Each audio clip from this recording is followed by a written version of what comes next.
Assalamualaikum teman-teman, saya Randy Adha, Sekilas IT. Dan video kali ini saya pengen nanya nih, apakah kalau misalnya kita beli komputer second, komputer bekas, komputer murah punya resikonya? Ya tentunya pasti ada resikonya. Jadi seperti ini teman-teman, karena banyak banget yang di DM ke Instagram, terus komentar-komentar di YouTube punya masalah yang hampir sama gitu. Nanyain, bang komputer saya kok hang, terus restart sendiri, terus tiba-tiba mati gitu, terus nyala tapi nggak nampil ke monitor. Nah itu masalah-masalah seperti ini tuh sering banget terjadi di komputer-komputer bekas. Ya komputer baru juga sebenarnya masih bisa kemungkinan mengalami hal seperti ini gitu. Tapi saya khususkan di komputer bekas gitu, karena banyak banget kalau misalnya kita beli atau teman-teman beli komputer bekas, komputer second gitu, dengan harapan atau bayangan di kepala tuh, oh nggak apa-apa lah komputer bekas, komputer second gitu yang harganya murah, tapi di pikiran kalian tuh kita tinggal main terus pasang tanpa ada kendala. Nah jadi kalian harus tahu dulu gitu sebelum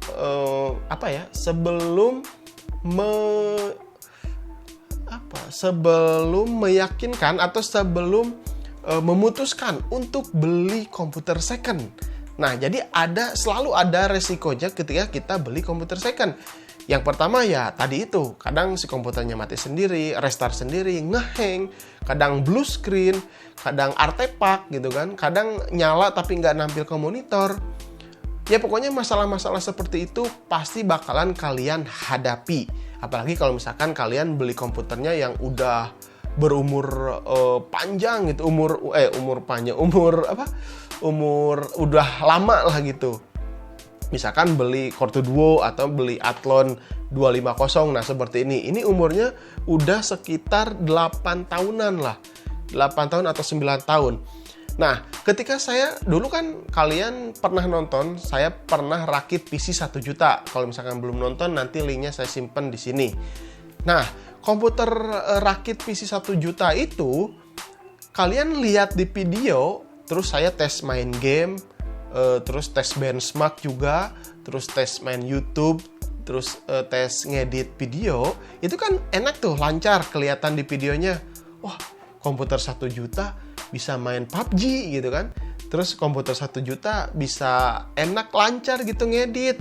Nah, di video itu sebenarnya kegagalan atau masalah-masalah yang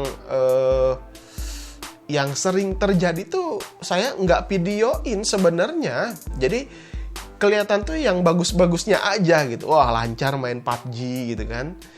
Pokoknya di videoin yang pas bagusnya gitu. Karena kalau misalkan kita buat videonya sambil ada masalahnya, pasti videonya bakalan panjang sekali. Nah, tapi di belakang saya rakit PC 1 juta, banyak banget teman-teman masalahnya. Kadang si gamenya nggak jalan, kadang ketika saya record, ketika ngetes game, tiba-tiba blue screen, tiba-tiba ngehang, tiba-tiba nge-lag. Itu banyak banget kejadian-kejadian seperti itu gitu. Tapi kalian ya lihat di videonya kan, lancar gitu, komputer 1 juta gitu kan. Tapi dibalik itu ya kita minimal harus tahu cara mengatasi si komputer kalau misalkan ada masalah. Nah seperti itu. Jadi kalau kalian misalkan berpikiran, wah komputer 1 juta juga udah bisa main PB gitu, udah main PUBG Lite gitu kan. Nah tapi dengan dengan kemampuan atau skill yang awam banget, terus nggak tahu apa-apa, komputer 1 juta yang pernah saya buat itu, si komputer itu tidak akan bisa berjalan normal teman-teman. Bener, soalnya kalau banyak banget sering gitu kan, ketika saya tes hari ini normal, ketika saya besoknya nyalain, komputernya tiba-tiba nggak nyala. Apanya nih? Saya coba bersihkan RAM-nya, saya coba cabut RAM, bersihkan lagi, terus tancap lagi, baru nyala. Nah, jadi kalau misalkan kalian pengen beli komputer yang 1 jutaan atau komputer bekas, komputer yang murah, minimal kalian harus bisa atau harus tahu cara mengatasi si masalahnya. Kalau misalkan masalahnya artefak, oh apanya yang rusak nih? Oh PGA-nya nih, kita bersihkan atau ganti yang baru gitu. Kalau misalnya komputernya udah lama. Terus kalau misalnya komputernya nggak mau nyala gitu kan, apanya nih? Dipijit-pijit juga nggak mau nyala, kipas nggak nyala, terus keyboard juga nggak nyala, apanya nih? Oh berarti coba power supply. Nah ini power supply-nya atau dari motherboard-nya kita harus cek. Terus kalau misalkan komputernya nyala nggak nampil ke monitor, apanya nih? Gitu kan? Nah memori RAM-nya, memori RAM coba bersihkan lagi. Nah jadi kalau misalkan kalian pengen beli komputer yang murah, yang ya 1 jutaan gitu, seperti video saya kemarin, kalian harus bisa atau memahami masalah-masalah si komputer tadi. Nah seperti itu. Kalau misalkan kalian nggak memahami kerusakan di komputer, terus pengen punya komputer yang murah, yang 1 jutaan, ya komputer itu nggak akan awet. Saya jamin nggak akan awet si komputer.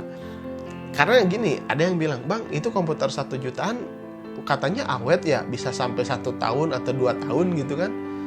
Ya terus saya jawabnya bingung. Ya tergantung perawatan. Kalau misalkan kalian bisa merawat komputernya dengan baik, bisa mengatasi masalah-masalah si komputernya dengan baik, komputer 1 jutaan itu bakalan awet. Nah komputernya yang waktu itu saya rakit 1 juta masih saya pakai untuk nonton YouTube sama transaksi ya pokoknya pakai transaksi. Sekarang di sini saya sambil jualan pulsa gitu sama transaksi-transaksi yang lain gitu. Sampai sekarang juga masih oke-oke aja karena setiap rusak saya tahu masalahnya gitu. Oh ini nggak nyala, oh berarti ininya saya benerin RAM-nya. Terus power supply-nya sempat mati juga, saya ganti sama yang baru. Nah jadi ekspektasi kalian kalau misalnya kalian beli komputer 1 juta yang murah, terus beli second yang 2 juta atau 3 juta, terus ekspektasi kalian tuh bakalan, wah enak nih, bakalan dipajang di meja komputer, di kamar, terus kapanpun saya bisa main game yang saya inginkan, tinggal nyalain, ceklek, lalu main gitu. Nah, komputer-komputer bekas tuh sebenarnya selalu ada masalahnya gitu. Nah, jadi di sini saya akan sedikit kasih solusi atau kasih sedikit masukan kalau misalkan komputer-komputer bekas kalian atau komputer kalian saat beli second mengalami masalah. Jadi sering banget dan banyak banget di DM sama komentar-komentar YouTube yang nanyain, bang, saya beli komputer bekas, ketika di toko nyala, ketika dibawa ke rumah nggak nyala. Nah itu salah satu yang sering terjadi pada komputer-komputer bekas. Nah kalau misalkan masalahnya yang pertama nggak nampil ke monitor, kalian bersihkan RAM-nya dan kalian jangan tegang, jangan ruas gitu kan. Wah ruas gitu kan, komputernya nggak nyala gitu, naonan rusak gitu, apanya yang rusak gitu. Terus kalian dengan sok taunya, dengan gegabahnya langsung oprek-oprek sendirian gitu, cabut PGA-nya, cabut kabel power supply-nya tanpa tanya sana sini dulu atau tanpa nanya apa sih masalahnya, terus solusinya seperti apa. Jadi kalian harus tenang dulu ketika menghadapi komputer yang bermasalah. Kalian nggak usah ragu-ragu, maksudnya jangan terburu-buru untuk langsung bongkar komputer yang mati. Kalian tenang dulu, terus pikirkan dengan baik, komputer saya kemarin nyala, terus saat sore mau dipakai tiba-tiba nggak nyala. Apanya ya? Coba kalian browsing dulu dengan santai gitu kan, jangan terburu-buru. Oh memori RAM-nya, kalian bersihkan memori RAM. Ternyata memorinya sudah dibersihkan masih tetap seperti itu.